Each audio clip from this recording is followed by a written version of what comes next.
Let's refine it further. Let's refine it further. We'll make it mad, we lead the way. In the reptile world, we're here to stay. Double clutch, where passion meets. From the start to the top, we can't be beat. Double clutch, we're making that. Double clutch, it's where it's at. Double clutch, we lead the pack. Double clutch, always on track. Double clutch with Mike and Matt. Double clutch, it's where it's at. Double clutch, we lead the pack. Double clutch, always on track. Let's refine it further. We Mike and Matt, lead the way.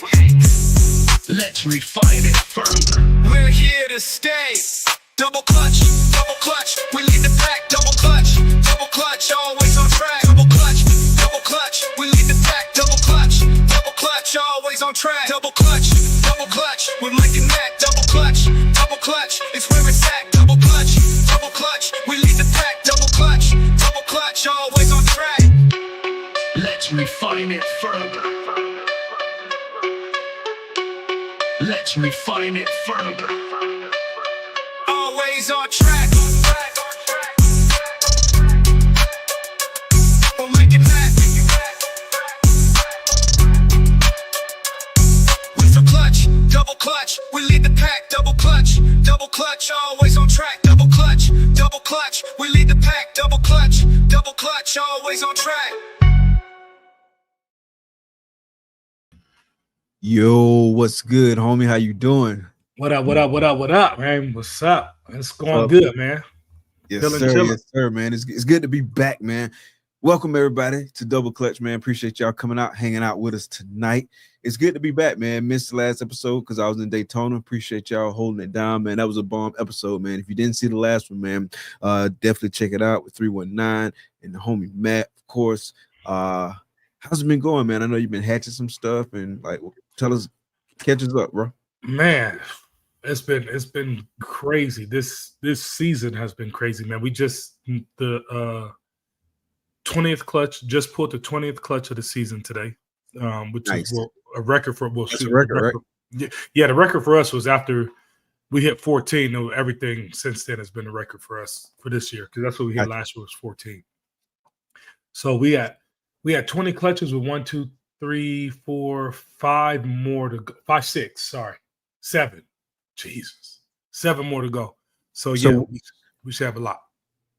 So 27. Yeah. So what do you attribute that to? Like why so many this year compared to years past? More parents, more snakes, pushing it harder. Like what fed into that? I think it's the three of them combined, man. I think especially with pushing everything harder because when I got out the military last August, now with my work schedule, I got so much time to hyper focus on what it is I'm trying to do and be intentional about it. And this past season, feeding like crazy and breeding like crazy, it was a schedule. Twice a week feedings, if not 3 for some of my females that was, you know what I'm saying, that was looking hungry. And parent every single, whatever day my parent day was of the week. I think it was what we fed on Wednesday nights. So it was either Thursday or Friday. We was going to pair them up for the weekend. And so, and I also limited my males this year to a max of 5 females. No male saw over 5 females. And so I think that was a good thing because I didn't burn out any of my males. None of them even looked tired towards the end of the season. And I think every lock that they got in, it was a valuable lock because they weren't just paired up at like for most of the season, since it was like pretty much a year-round season, they weren't pairing every week. They were really pairing like every other week because they only had like 2 females that were ready at a time. You know what I mean? And then once those females got ready, then I plugged them into the rotation and whatnot. But yeah, man, and of course, just more females grew up to size and got to size. So that definitely increased the numbers. But yeah, just being intentional about it this year it's been a great year, man, for sure. Hell yeah, man. I love to hear it. You might have saw the message in the group chat the other day, but I was saying that I'm gonna be feeding heavy for this upcoming season. I definitely want to push stuff a lot harder than I pushed stuff this past season. And I know Takara probably like laughing right now because we'd have had clutches in the incubator non-stop for over a year, but it's been kind of like dink and dunk, dink and dunk. I do want to be more intentional this year, like you say, be more intentional about it, to push some of those girls a little bit harder than what I pushed them this past year. I don't know like why I didn't push as hard this year. I think it was a combination of a bunch of things, right? A bunch of kind of moving pieces, not only in the snake room, but just outside the snake room, social media, work, family, all that kind of good stuff. And so I didn't push as hard this past year, but this next coming year, I'm definitely looking forward to pushing some things. I'm wanting to make some progress in some of my more favorite projects. Yeah. And so I'm definitely gonna be pushing those pretty hard, man. Just really kind of trying to set myself up, you know what I mean? Breathe for the future. Big shout out to the homies over there at Whiskey Bomb. Yes, but yeah, sir. breathe for the future, you know what I mean? Yeah, for sure, man. I mean, that's it. Like, I mean, it's just that intent behind it is gonna make everything, you know, fall into play. Because you know, the feeding for me, I found like the feeding probably was the main key factor. And I get it. Some people say they breed every 2 weeks. Some people say they breed every 3, and they still get them get clutches out of their females and whatnot. But for me, and the size of prey items that I feed, I'm for me, for my girls, once it's in season, if they want to eat on twice a week, they're gonna eat twice a week. Or if they want to eat 5 of them little things running around in there that one night, then that's what that's what they're gonna get. Hey, Travis, don't be putting out there, don't you? Shout out to the homie Travis. Yeah, for sure. Nah, that's my dog right there, man. That dude be sending me stuff all the time. We rap. We probably we talk at least 7 out of 7 days out of the week. We probably message each other at least 4 to 5 of those days. You know, talking about the paint project and all that kind of stuff and where we going with it. And you know, our parents, I got to send them my parents for next year. And I got some hot coming from him here soon, and I'm sure he's gonna pick up something out of my clutch that I just hatched too. So yeah, man, it's good. I mean, good dude. I like working with dude. Yeah, he coming on the show, not this coming Thursday, but the following Thursday, if I'm not mistaken. The 9/11. Yep. That's what he was telling me. He coming on, so I'm sure he's gonna have a lot to say about the project. Oh yeah, we definitely for sure. Yeah, I'm definitely tuned. That Thursday we're gonna be talking about paint.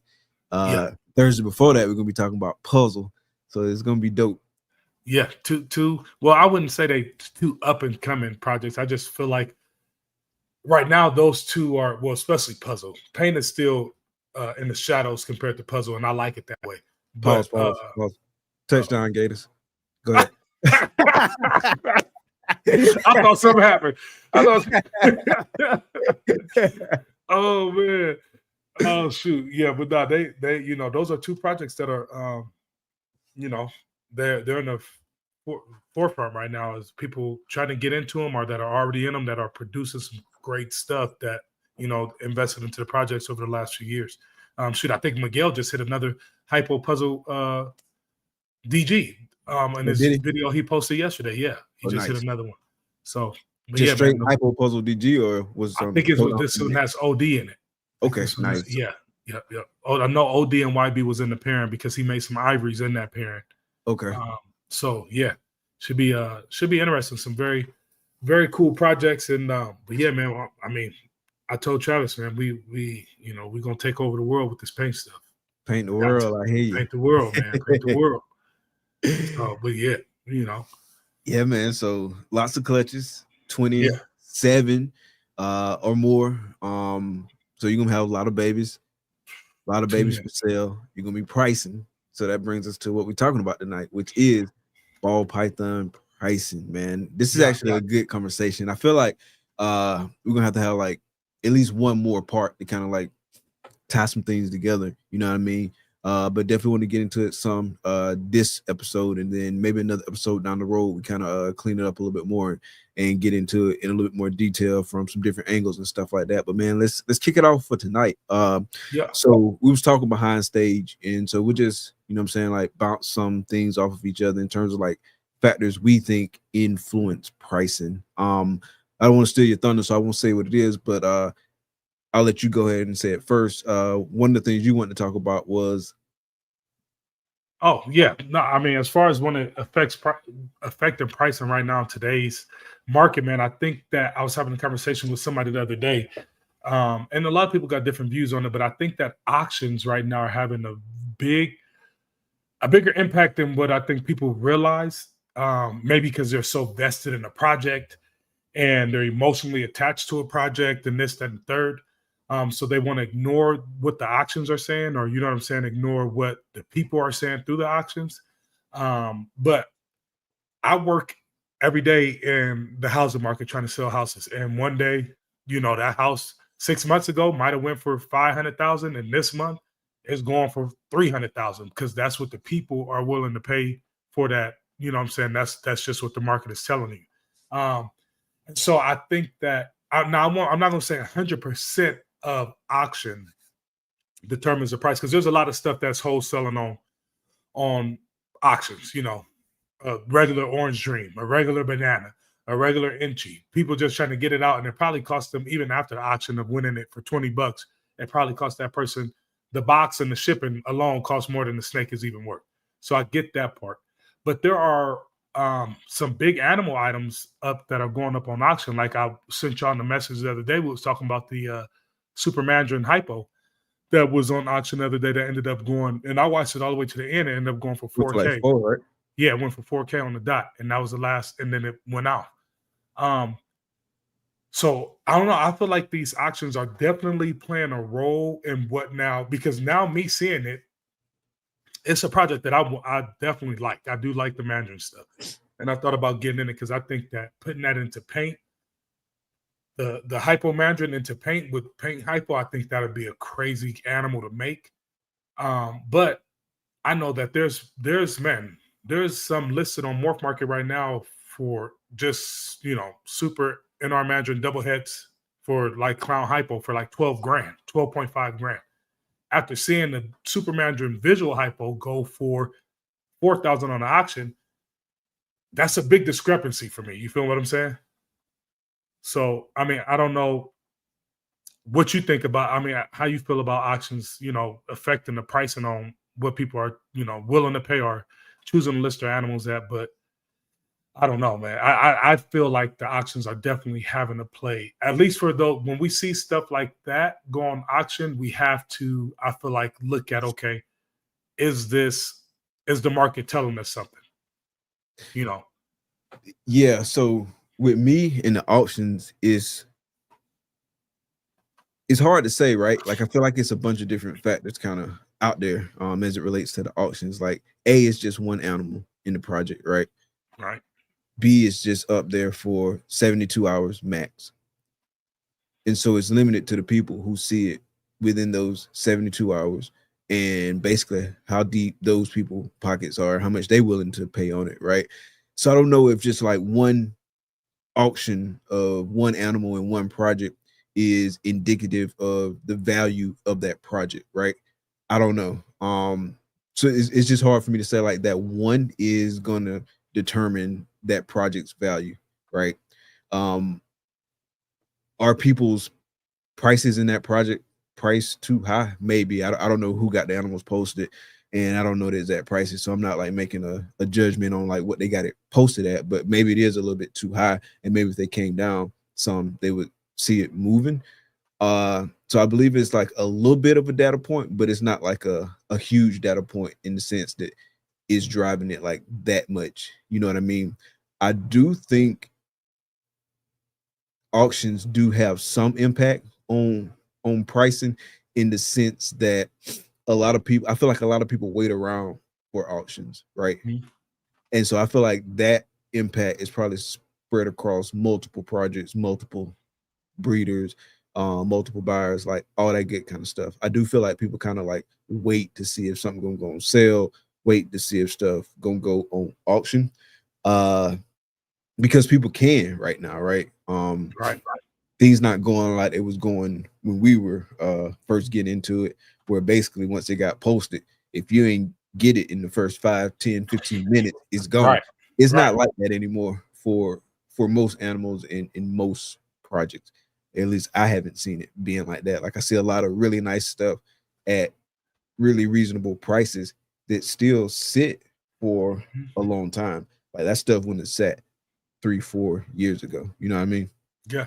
Yeah. And I mean, to me, what you're saying as far as pricing to me sounds, like I said, just like housing market to me. Like my rule of thumb is if I'm listing your house and your house sits for 2 weeks and we ain't got a bunch of showings on it, or at least a potential offer lined up, it's time to knock that price down, because we're sitting, and the longer we sit, the more we become less valued. You feel what I'm saying? So it's even with people who, I mean, if you look at an auction, or not an auction, but a listing on Morph Market, and that thing has been up there for 6 months, the first thing that comes into my mind as a buyer when I'm thinking about the price is, okay, well, I'm gonna offer him definitely less than what it's listed at, because it's been up for a long time. He got to move this animal if it's still up there.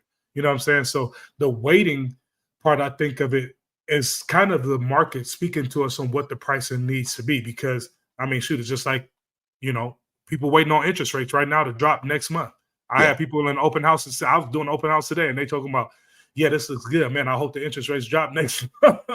And I'm like, well, that's the people telling me, hey, if it was lower, then okay, then we might jump into it right now. But I got to wait to see what these interest rates going to do, to see what these other factors are.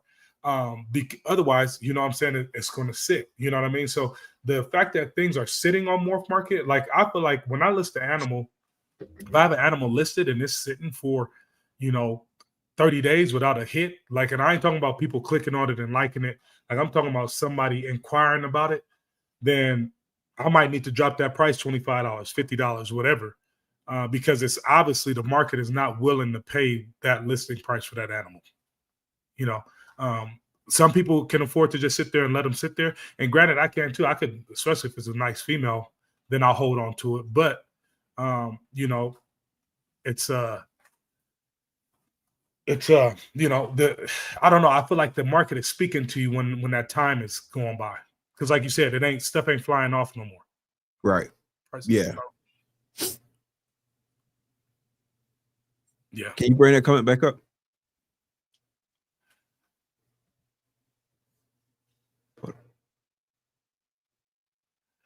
Yeah. Yeah. Yeah. I do agree with that. Like, people be hesitant to buy the pieces to make the dope animals that they want to make. Sometimes, not everybody, right? Some people go into it with more of an investor mindset, but it is some people who don't want to pay like premium price for like the pieces that's going to get them to those animals they want. It's so many factors going on, right? At the same time, like with the pricing, because the overall economy just in general is a part of it, right? Like, right. When are people going to start spending more? Well, when the economy gets better, but our market is not going to get kind of like the initial impacts of that, right? I feel like it's going to like have to trickle down to our market, because like our market isn't like must have stuff.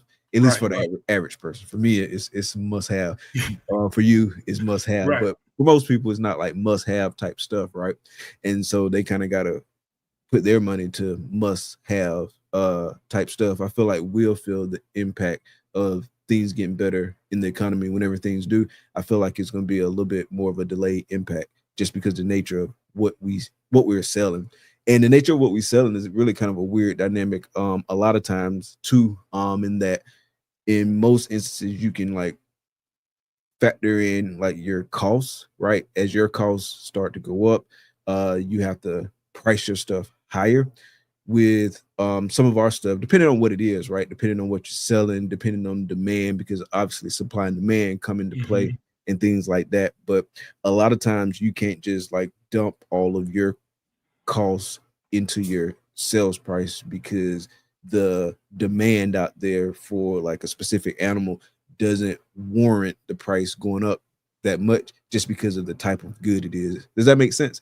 And like you find like you got like you got opposing forces, right? So your costs going up, but you can't price your animals higher for certain things, right? You can't price your damn, that was a hell of a catch. You can't price your animal. You can't price your animals higher to compensate for that, to account for that. Right. No, it makes sense. And I'm sorry if I keep going back to real estate, but I'm telling everything you're saying to me, because this is a sales. This is sales. Like ball python industry. If you have a store on Morph Market or whatever, you are in the business of sales, and so that all that factors in your sweat equity, how many rats you done fed this thing, how many times you done cleaned this tub, all that kind of stuff factors in. But some of that stuff doesn't factor into the buyer's eyes the way that it does to our eyes. You know what I'm saying? Like the clients I did an open house at for today, they just bought their property for $1 million, $1 million a year ago. They dumped about 500 into it. I'm talking about this backyard went from dirt to plush grass, trees, swimming pool, jacuzzi, slide into the pool. Man, it's ridiculous. The property it's like a resort. But now they're asking for, north of 1 point, almost 2, basically, because of what they put in. But that's not what the people see. The people don't see the landscaping as that much worth that much money. You know what I'm saying? So they don't see that as that. Otherwise, within a day, it'd have been gone. But it has some, you know what I'm saying? So it just takes the right person, which the right person could think that, your animal is worth the 10,000 that you got it listed for, while the rest of the market thinks that it's 5,000. So it just depends. 100%. Another thing that affects prices, and this is kind of like a quote unquote unorthodox one, but relationships affect prices. Ooh. Oh yeah, big time, right? If you build a relationship with somebody, and you know what I'm saying, y'all cool like us, right? Us, our whole group, you know what I mean? Our prices for each other way better than our prices for other people, you know what I mean? Right. This not like tight with us. Obviously, we got other folks outside of our group that we got relationships with, right. And so they can stand with those relationships as well. But bottom line is relationships can have a huge impact on price, right? And that's another reason it's important to network right now. You know what I mean? I'm not saying just go make friends with somebody just because you want to try to get a snake for the low. It's got to be organic. It's got to be real. Otherwise, it's not going to last. But building those relationships and putting yourself out there and putting yourself in a position to build relationships with people, it can pay dividends in the future. You know what I mean? In terms of prices you can get, maybe you can get access to a clutch that you might not have otherwise been able to get access to. Maybe you can get something from this clutch in this project that you need at a price that really, really works for your budget. Whereas if you didn't have that established relationship with that breeder, you couldn't have gotten that animal for that price. Oh yeah, that's 100% true.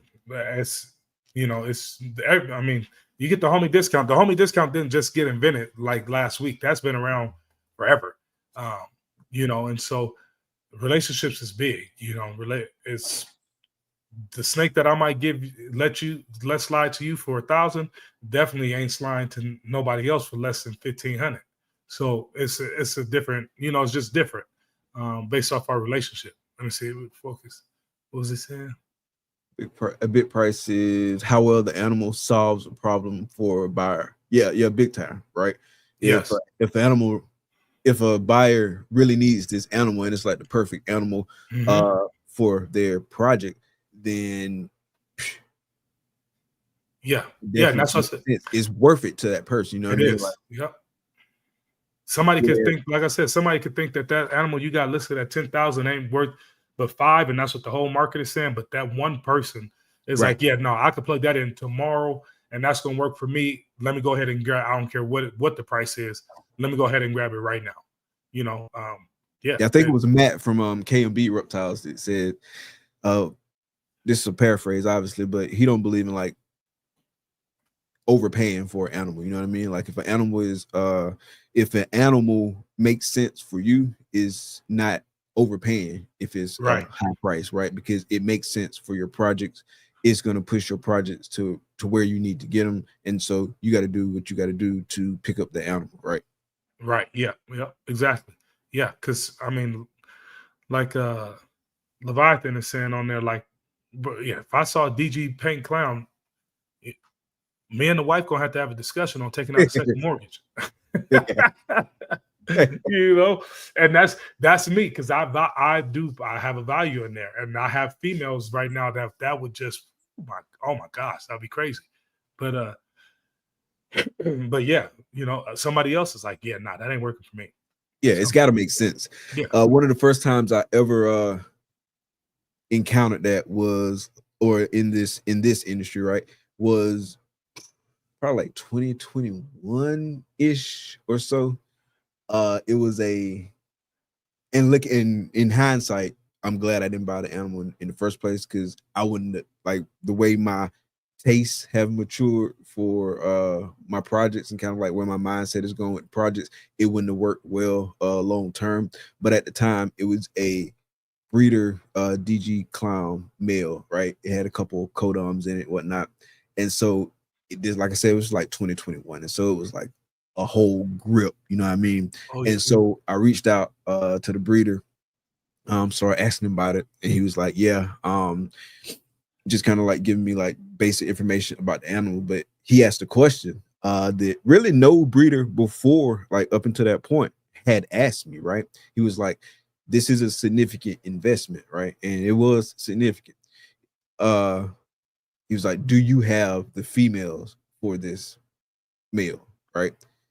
And as I started thinking about it, it was like, I really don't. You know what I mean? Not females rated, right? Like, I'm a year and a half, maybe 2 years from this guy really being able to make sense for me to have, you know what I mean? And so I ended up not buying it, right? And had a lot of respect for him even asking me that question, because he could have easily told me everything I wanted to hear and just took my money, but didn't. And so, like, big shout out to him. But yeah, it's got to make sense for your projects, right? Yeah, I mean, ain't nothing. I mean, whether you go male side first or female side first, however you want to do it, but it definitely has to make sense for your projects. Otherwise, you know, it doesn't make any sense for me to go and buy me a, you know, ultra male cryptic. What's another one I ain't got? Sunset, ultra male cryptic sunset, and I don't have a single female in none of them projects. Like, I do got not in none of them, you know. So now I could, if I was just going to start from the male and then try to raise it up and breed it to all these clown females that I got and hypo females and paint stuff, then that's one thing. But if I'm trying to do something specifically for that, I should have some females ready for sure. 100%. Speaking of males, females, all that good stuff, that has an influence on price, kind of depending on where the project at, right? Yeah. Like, perfect example, Cosmos. Males probably still, I'm assuming still, I haven't looked at the price in like several months, so definitely if I'm misspeaking, that's my bad. But at the time when I was looking at the prices of like Cosmos stuff and kind of saw the list and whatnot that was floating around, obviously the males was more expensive. Mm-hmm. Yeah, I feel like that's how every project starts off, is that the males are more expensive because you could get it into everything much faster. Exactly. You know what I'm saying? Then they kind of even out once a few people have them out there, and then the males slowly go down as, you know, more males are hatched out there, but the females are going to retain that value longer because they, you know, have a female, breed something into it, then breed it back and all that kind of stuff, and you can hold them on the shelf longer versus having that single gene Cosmos male and trying to use that for 5 years. You know what I mean?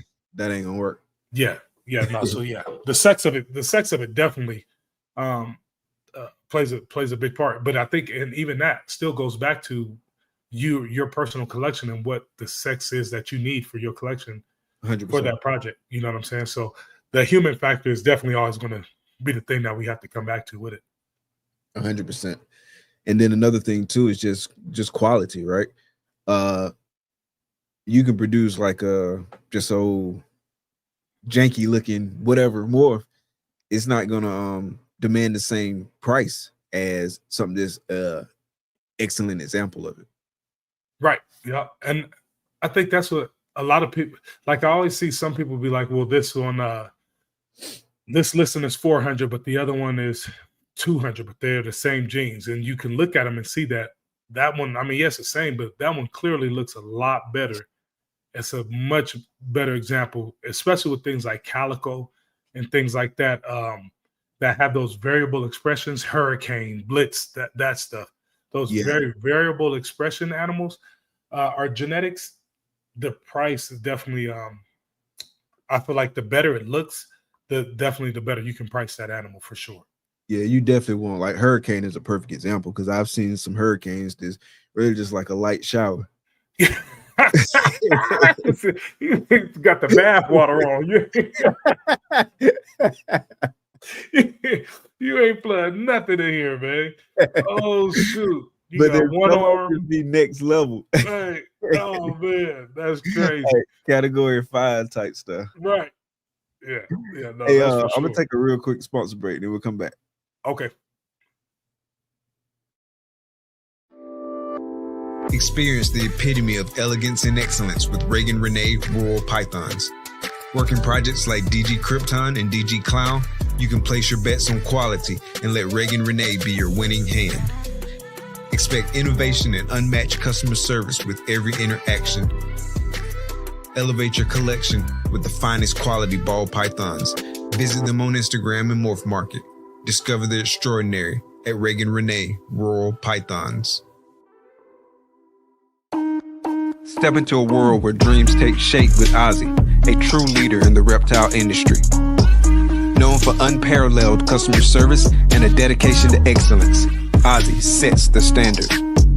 His cutting-edge projects continue to inspire and push the boundaries of what's possible.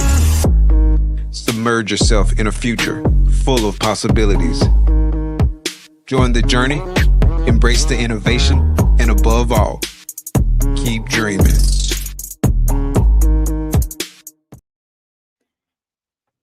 Big shout out to the sponsors, man. And I didn't do this at the beginning because we was getting to the conversation. So definitely want to make sure to take some time to shout out the homies Husbandry.Pro.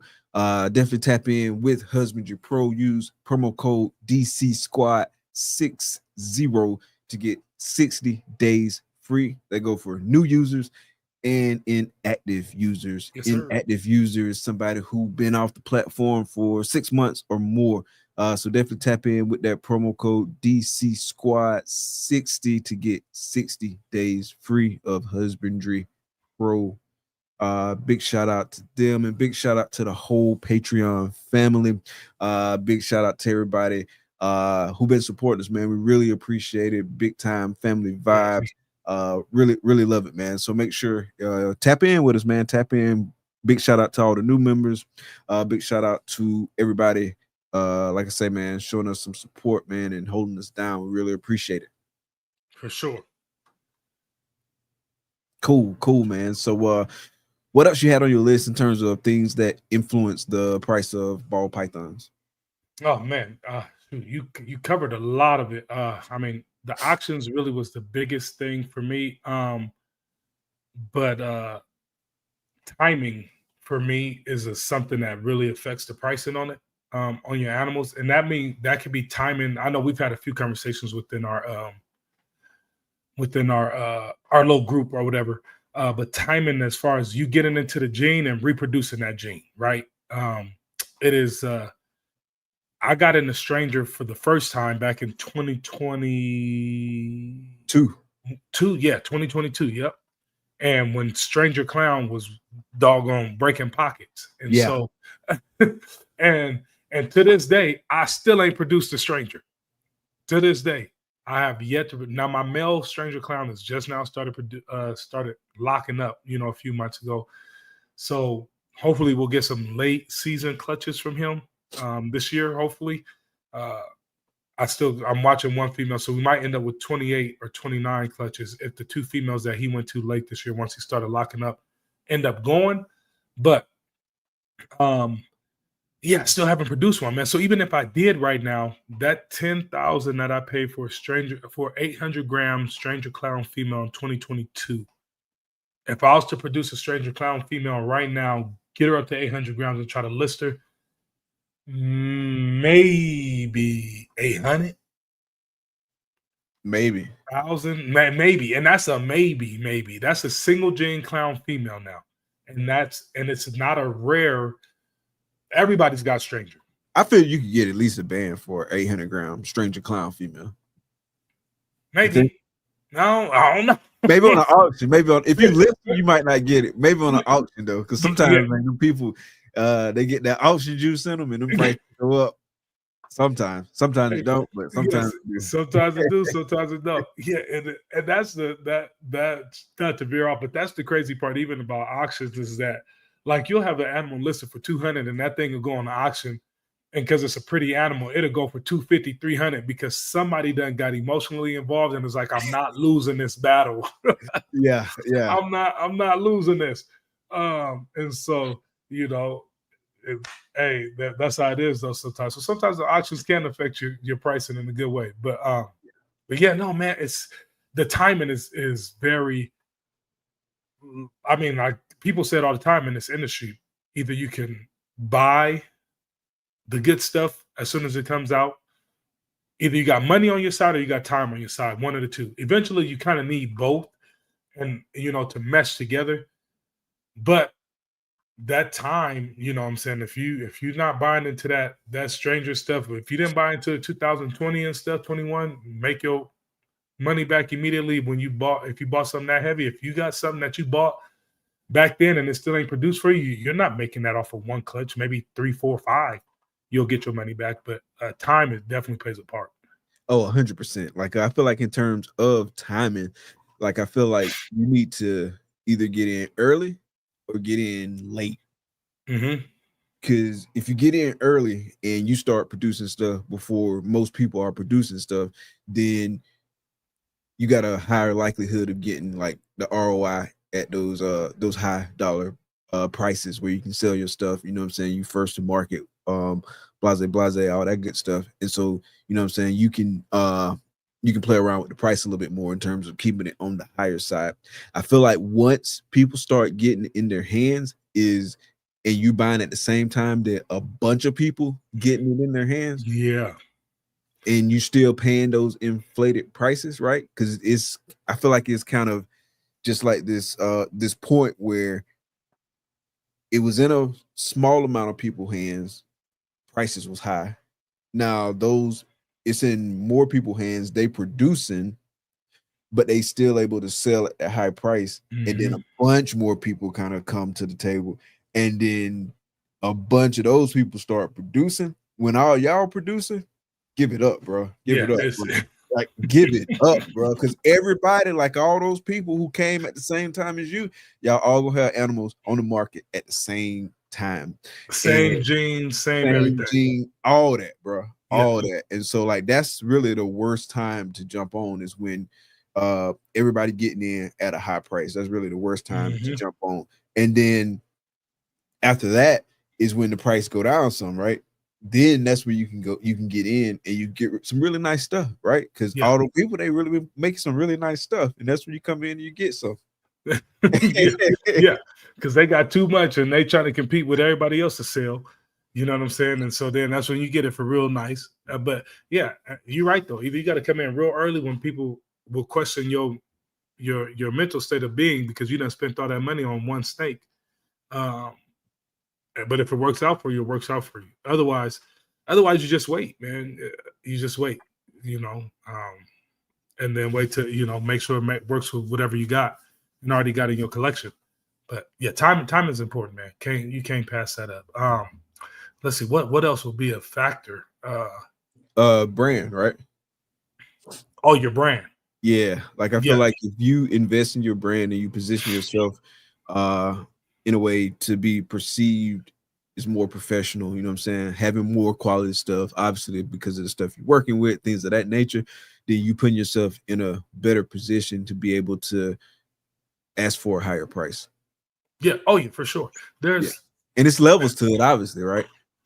Yeah, for sure, man. I think people and within this hobby or this industry, it's so hard for some people because I feel like everybody wants to be a business, but not everybody operates as a business as far as protecting their brand and what it is that they put out or what it is they stand for, or the images that they put out there. But you look at a guy Give us like, an example of that. You don't have to name no names, but give us an example of what you're talking about.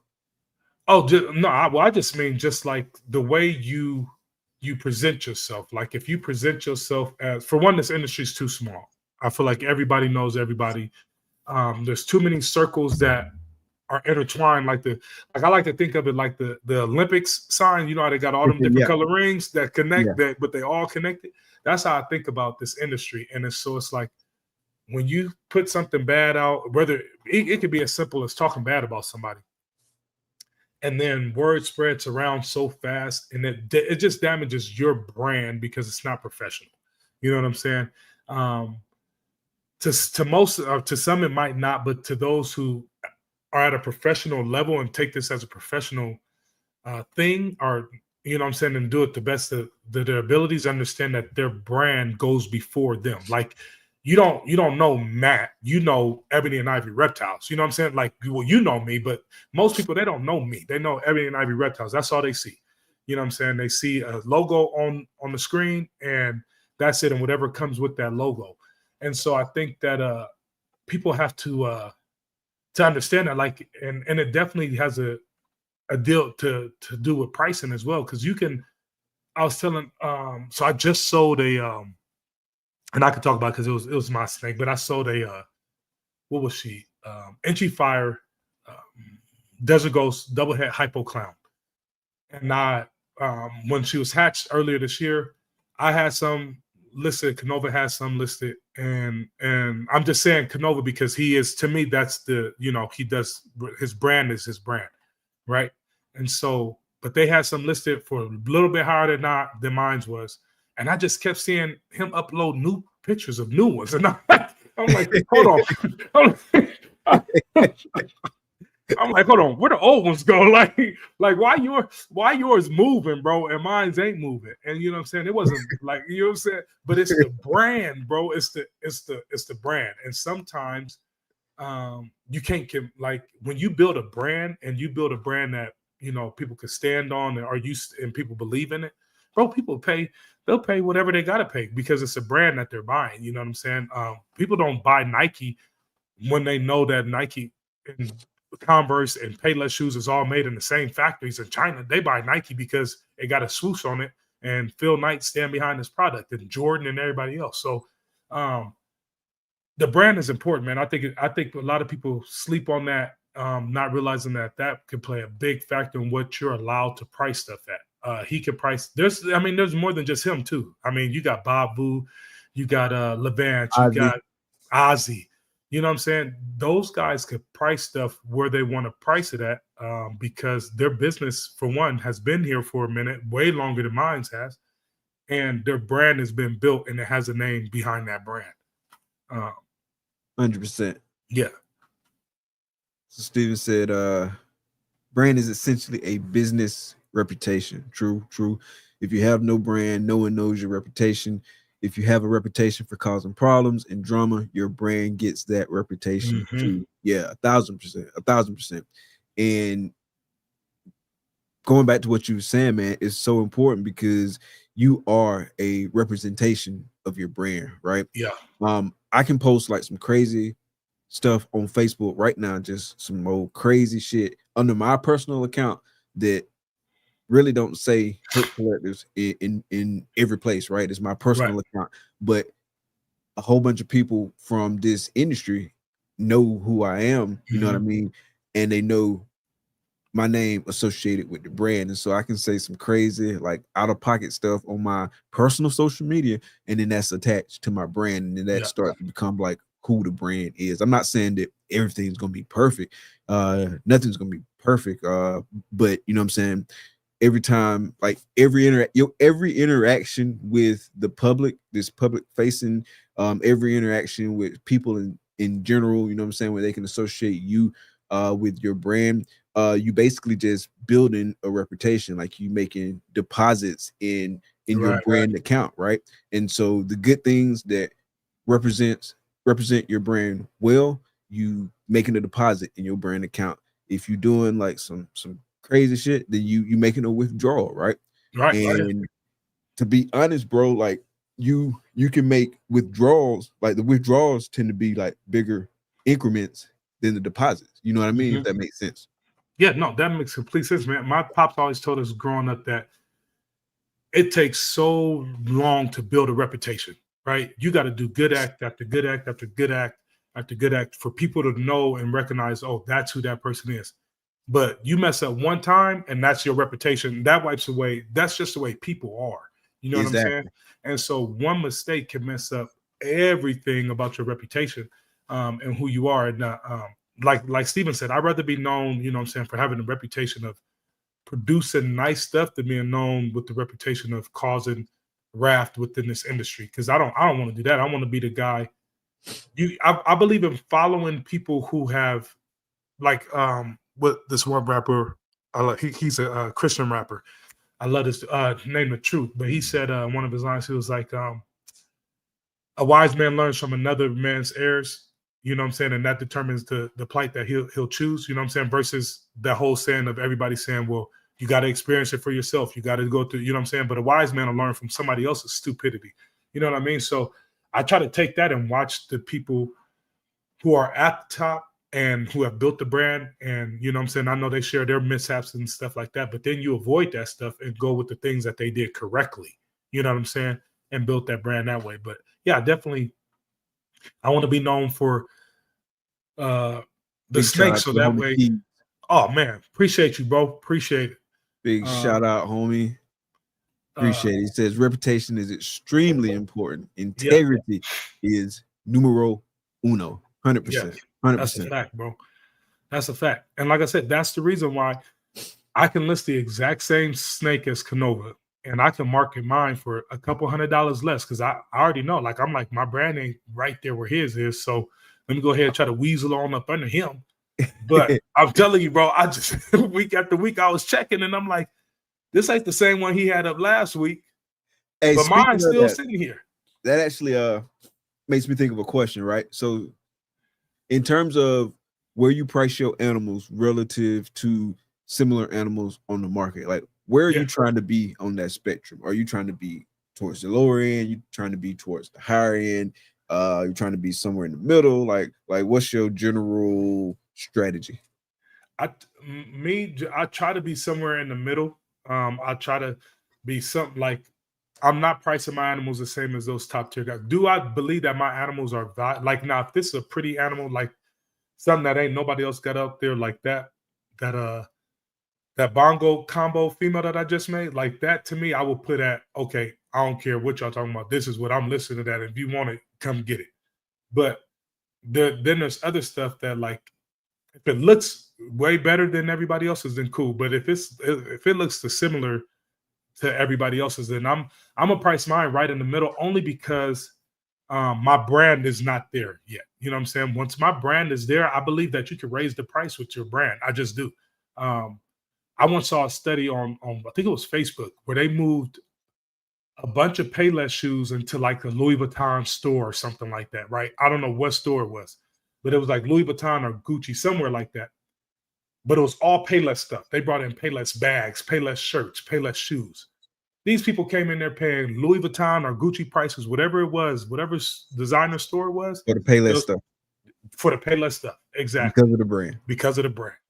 And that to me, that wraps it right there. You know what I mean? So your brand is important. 100%. Like they have a huge impact, I think, on pricing. Yeah. Oh yeah. Yeah, but I'm the same way in terms of like pricing my animals relative to similar animals on the market. I definitely don't ever want to be the low guy. Right. I'm not trying to be like the highest priced person too. But I will say I'm probably somewhere in like that, like the top third, I would say, if that makes sense. Like a little bit over half, obviously. Yeah. But not, you know what I'm saying, like at the top as far as pricing. And then if it's something that just look crazy, then I might throw a little extra on it because it look crazy and people buy and shop with their eyes. What Travis, do you think that the tax associated with certain breeders' names gives an inflated market value when that is used as a factor for bracketing prices?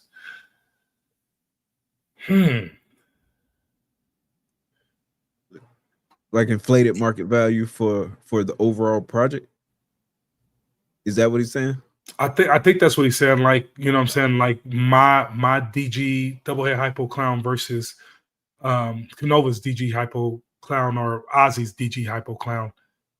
With them being able to, you know, charge more, is it an over, you know, is that value really up there, or are people paying for the name versus paying for the actual value of the snake?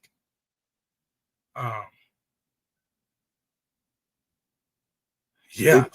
I mean, I would say probably like a little bit, Yeah. but not in a bad way, right? Like, let's just use the Pompeii, right? For example, since we talking about like we've been talking about KINOVA, so let's use the Pompeii. Yeah, no disrespect to Justin. Yeah, no disrespect to Justin, no disrespect to anybody whose animal Ozzy, get used. Yeah.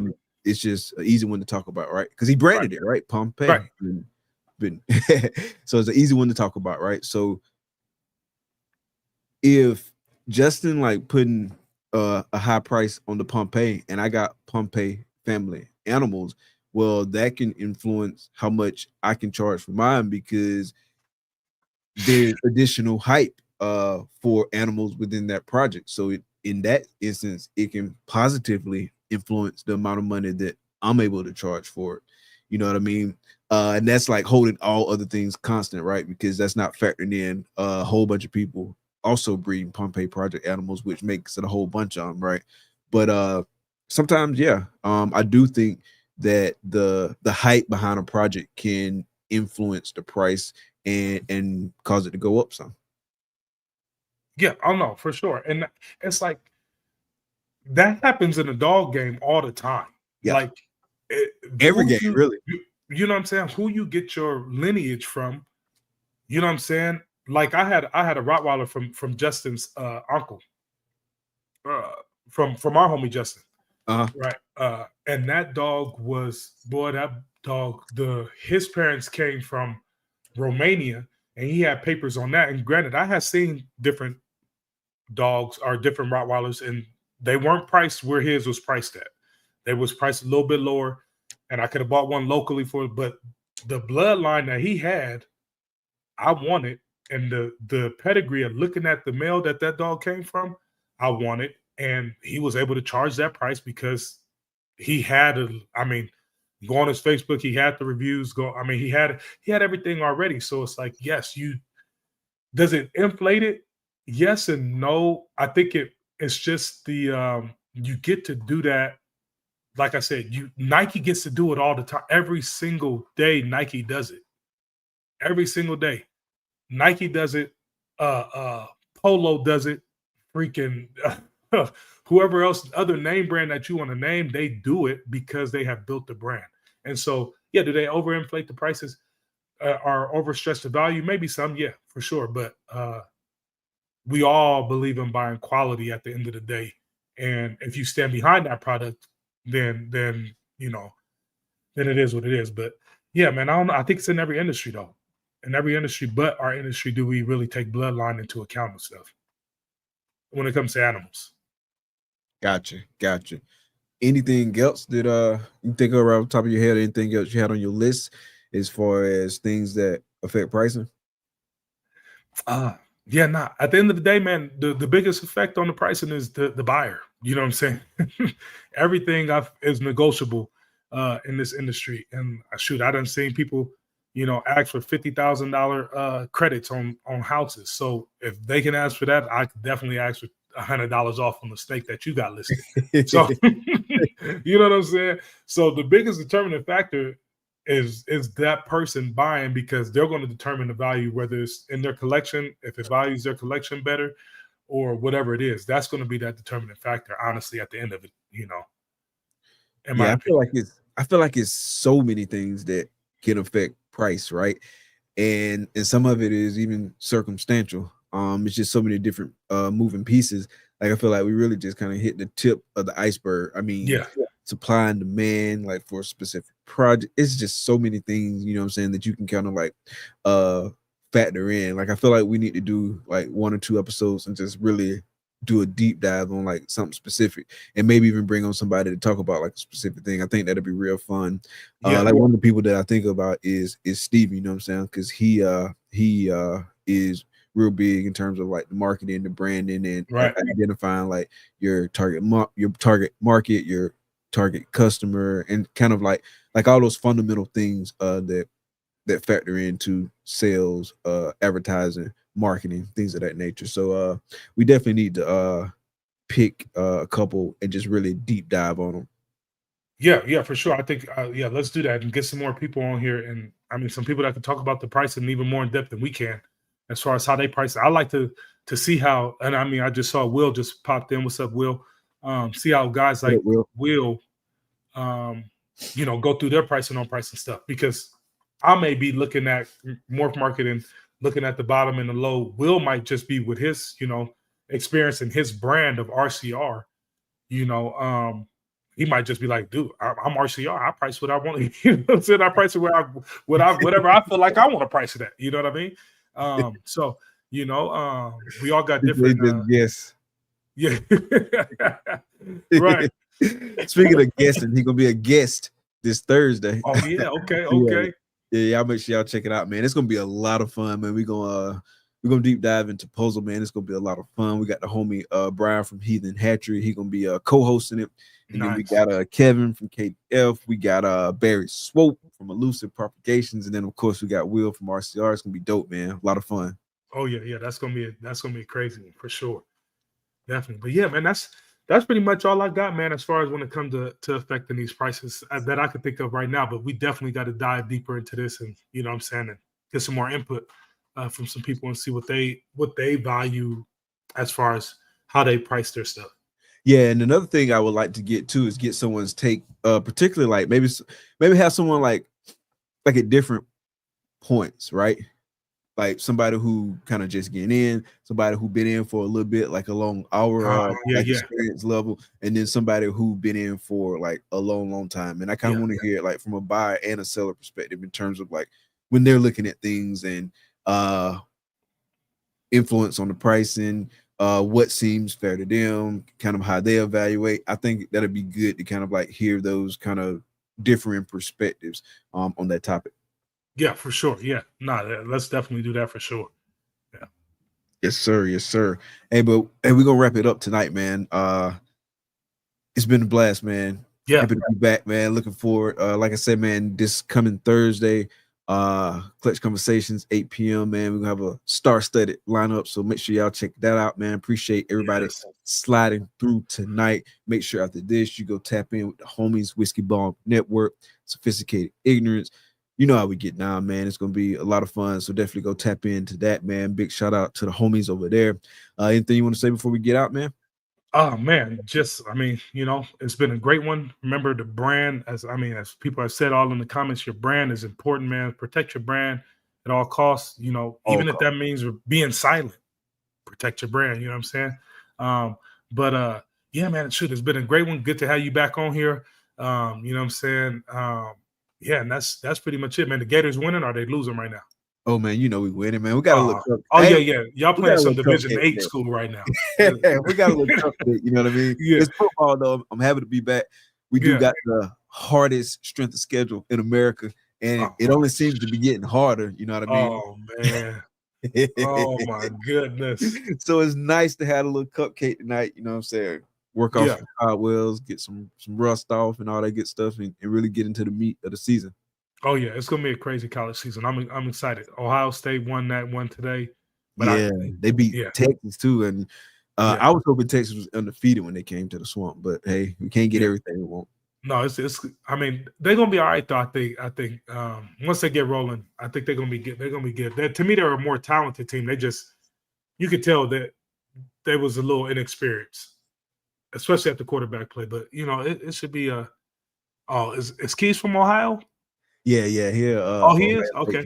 You see him in the OH. Oh man. So but man, shoot. Other than that, man, I'm good, man. I'm gonna hop up, you know what I'm saying, go chill with the kids for a minute until Sophisticated Ignorance. Might pop on there for a minute tonight too, chill with the homies. But yeah, man, that's about it, man. Good stuff, man. Appreciate everybody slide through, hanging out with us tonight. Like we said, we definitely gonna get back into this some more. We're gonna pick a couple different angles and tap into it a little bit more. But until next time, man, for Double Clutch, Mike, this is the homie Matt, Ebony, Ivory, Reptiles. Make sure you paint the world. You see it. Yes, Paint sir. the world. The lovely lady behind the scenes is the car. Thank y'all for coming out. Be blessed. Peace. With Mike and Mac, we lead the way. In the reptile world, we're here to stay. Double clutch where passion meets. From the start to the top, you can't be beat. Double clutch, with Mike and Mac. Double clutch, it's where it's at. Double clutch, we lead the pack. Double clutch, always on track. With Mike and Mac, we lead the way. In the reptile world, we're here to stay. Double clutch where passion meets. From the start to the top, we can't be beat. Double clutch, with Mike and Mac. Double clutch, it's where it's at. Double clutch.